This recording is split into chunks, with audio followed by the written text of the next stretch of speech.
Fala concurseiro, fala concurseira, tudo bem? Aqui quem fala é o professor Vinícius Guinandes, professor de Informática e Tecnologia da Informação, e hoje nós estamos começando aqui a nossa segunda parte da nossa saga aí de banco de dados. Se você ainda não assistiu a primeira parte, eu vou deixar o link aqui na descrição do vídeo, e aí você vai lá e confere aquela parte mais introdutória ali de banco de dados.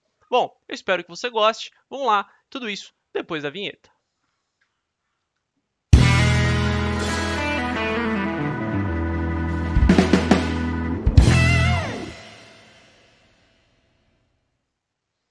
Muito bem, então, pessoal. Então, hoje nós iremos conversar aqui sobre a nossa segunda parte de banco de dados. Antes da gente começar o vídeo, eu gostaria de pedir para você se inscrever se você ainda não é inscrito. Deixa aí muito like nesse vídeo, isso ajuda bastante a gente aqui do canal.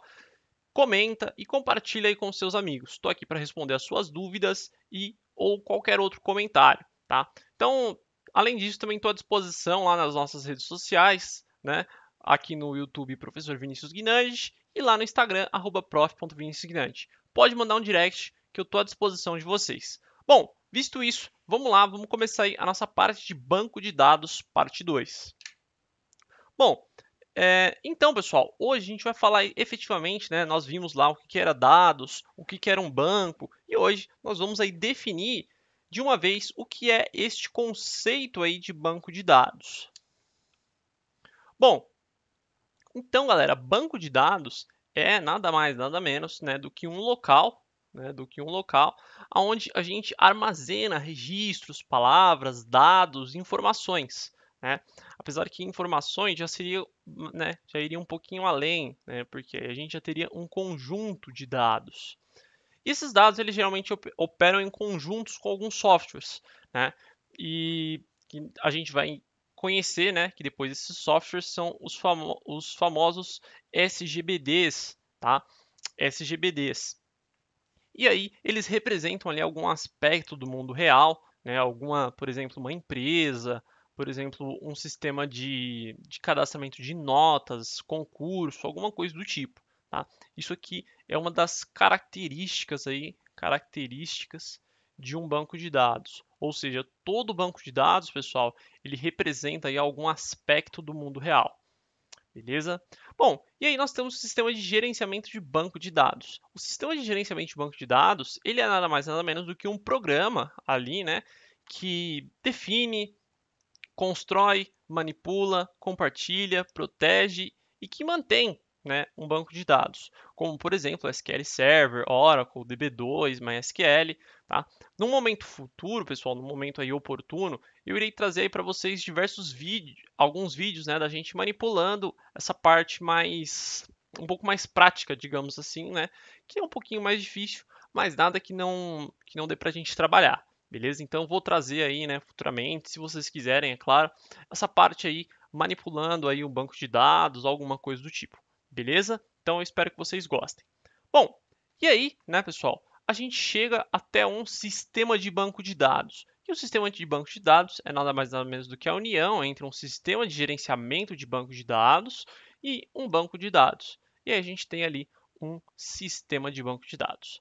Bom, além disso, pessoal, os metadados, tá? Eles são dados sobre dados, né? O que são esses dados sobre dados? Pessoal, a gente já comentou aqui, né, na aula passada lá, sobre aquela parte de dados semi-estruturados, né? Onde a gente tem dados que são organizados e dados que não são organizados. Os metadados, pessoal, seria mais ou menos isso, tá? Onde que a gente tem dados sobre dados, tá? É a mesma coisa do dado semi-estruturado. Por exemplo, uma linguagem XML, né, que foi o que a gente conversou lá na aula passada, ela está cheia ali de metadados, né, que são informações sobre esses outros dados. E os bancos de dados, eles também têm isso, né, porque a gente tem efetivamente lá os dados, né, por exemplo, vamos pegar aqui as notas, lá os nomes dos alunos, e a gente tem as colunas, né, então naquela coluna lá está escrito lá, na tabela alunos, a gente tem os nomes, tá? A gente tem a coluna nome. Essa coluna nome ela é um metadado, tá? Porque ele é um dado referente a outro dado. Beleza? Muito bem. Bom, então, prosseguindo aí, né? Eu trouxe aí na tela para vocês, então, efetivamente, né, o que seria aí esse sistema de gerenciamento de banco de dados. Então, basicamente, né, pessoal, nós temos aqui o que? nós temos os usuários, né, que são os usuários e os programadores, que eles fazem o quê? Os programadores criam os programas, criam os aplicativos, as consultas, né, e os usuários eles acessam isso.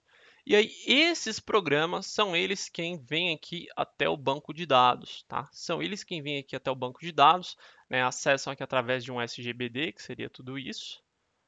E aí, né, esse SGBD faz aqui o acesso para acessar, né, efetivamente a base, né, a base e também aos metadados que nós temos aqui. Então, basicamente, né, pessoal, quem acessa aqui a base é o SGBD. E quem acessa o SGBD são os programas de consultas. E quem acessa os programas de consultas são os usuários e os programadores. Beleza? Bem didático, né, pessoal? Bem tranquilo também esses conceitos. Bom, e aí nós temos aqui, pessoal, dois conceitos bem importantes, que são os administradores de banco de dados e nós temos também os administradores de dados, tá? Então, a gente tem que, nesse momento, diferenciar bem essas duas figuras, tá? Por quê? Porque o administrador de banco de dados, o famoso DBA, né, ele é o responsável técnico pelo banco de dados. Então, galera, esse cara aqui é aquele cara que foi lá, fez a faculdade, tirou certificação, estudou e tal, e que não tem muito dinheiro, né? Já o administrador de dados, esse aqui geralmente, tá? Não é 100% das hipóteses, ele é o responsável pelas decisões estratégicas. Então aqui a gente tem um cargo mais gerencial, mais manager, né? Gerencial, né? E aí é onde nós temos muitas vezes aqui o dono da empresa. Aqui eu diria que é o cara aí do dinheiro, né? O cara que fala assim, olha, tem que armazenar isso, isso, isso, isso e isso. E aí quem vai fazer isso? É o administrador do banco de dados, tá? Ele que é o responsável ali pela estrutura, por gerenciar toda essa parte, beleza? Muito bem. Bom, e aí nós temos por fim aqui, pessoal, ou melhor, por fim ainda não, nós temos as características de um banco de dados. Primeira coisa, todo banco de dados, pessoal, ele possui uma natureza autodescritiva, ou seja, ele possui as próprias informações ali sobre a sua estrutura, né? Então, por exemplo, ali numa tabela, tá? Essa tabela ela tem um nome. Então, por exemplo, essa tabela ela possui o nome aluno. Esse aluno ele possui colunas. Então, a primeira coluna que se chama nome, a segunda CPF, RG, data de nascimento, tá? Tudo aqui, pessoal, é de uma forma autodescritiva, tá? O banco mesmo, ele já se descreve, ele já se diz o que é, tá? A gente não precisa ficar interpretando. Bom, isolamento entre a programação e dados e abstração de dados. O que seria isso, pessoal? Por exemplo, se um programador ele mexe ali na aplicação dele, tá? Se ele altera ali alguma aplicação, a página web, por exemplo, o banco de dados ele não sofre nenhuma alteração, tá? Por quê? Porque há um isolamento, né, entre a parte da aplicação e a parte do banco de dados, tá?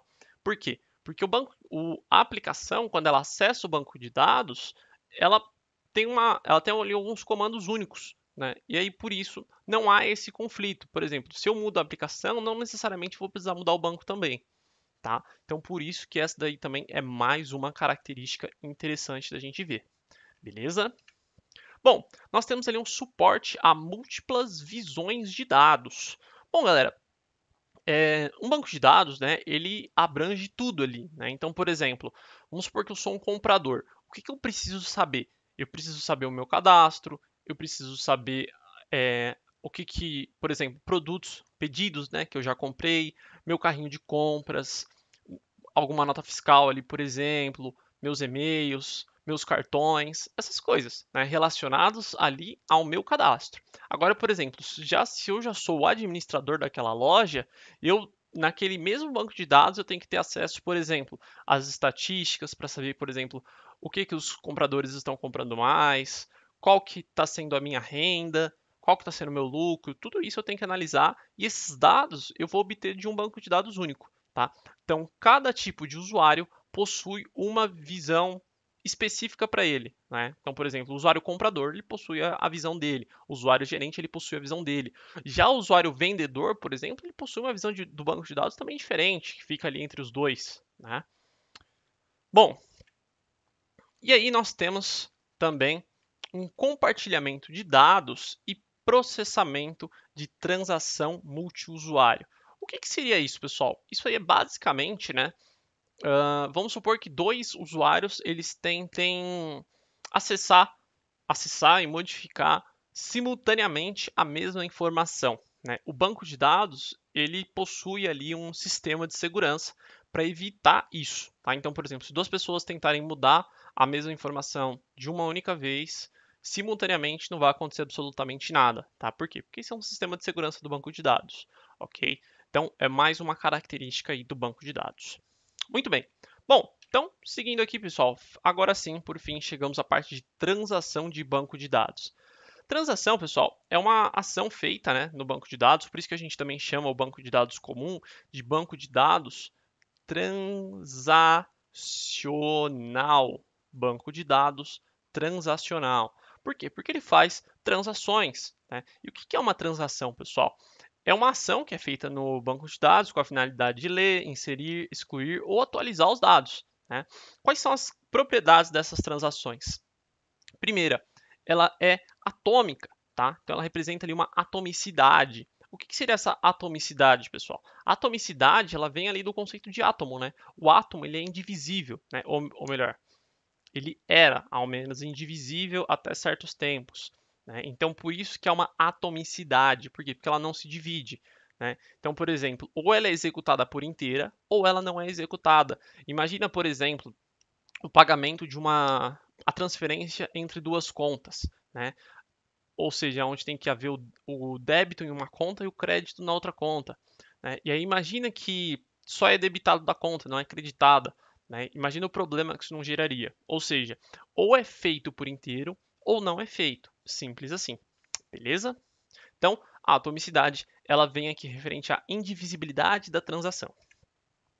Consistência. Pessoal, a consistência, ela diz respeito ao banco de dados, ele está sempre num estado de consistência, né? Ah, vá, professor, é sério?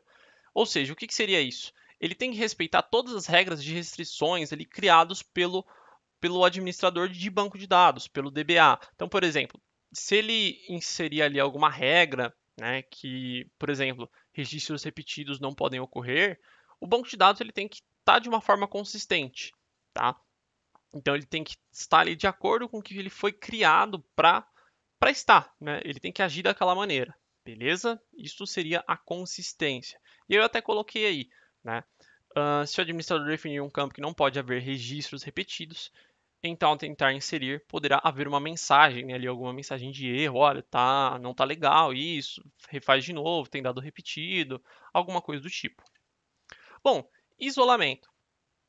O isolamento, pessoal, é evitar transações paralelas interfiram uma na outra, né, quando está ocorrendo alguma coisa simultaneamente, né? Então, por exemplo, imagina que dois usuários eles façam ali uma operação, né? E aí uma operação ela se confunda com a outra, tá? Isso também não pode acontecer, obviamente, né? Por isso que isso é mais uma propriedade de uma transação de banco de dados. Elas têm que ocorrer de formas isoladas, beleza? Bom, e além disso, de uma forma durável, né? Durabilidade. Ou seja, o que seria isso? Os efeitos de uma transação ela devem constar no banco de dados e mesmo em caso de queda de energia, travamento ou erro, né? O que seria esse estado de durabilidade, pessoal? Basicamente seria assim, vamos supor que no meio da transação, né, há ali um problema, uma queda, uma falha de energia, né? Quando o banco de dados voltar, ele tem que estar no estado onde ele parou, né? Ele tem que estar ali de uma forma da mesma forma com que foi quando ele caiu. Ou então, por exemplo, se ele caiu no meio daquela transação, aquela transação obviamente não vai ocorrer. Mas isso acontece devido à característica da atomicidade e não da durabilidade. Toma cuidado com isso, beleza? Bom, pessoal, então é isso, tá? Deixo aí para vocês mais uma vez as minhas redes sociais, tá? Aqui eu vou deixar também mais alguns vídeos para vocês observarem aí, tá? Façam aí uma maratona já dos meus vídeos. Eu agradeço a presença de todos vocês. Aguardo vocês até o próximo vídeo para a gente responder mais 5 questões, tá? Um grande abraço, bons estudos e até a próxima. Valeu!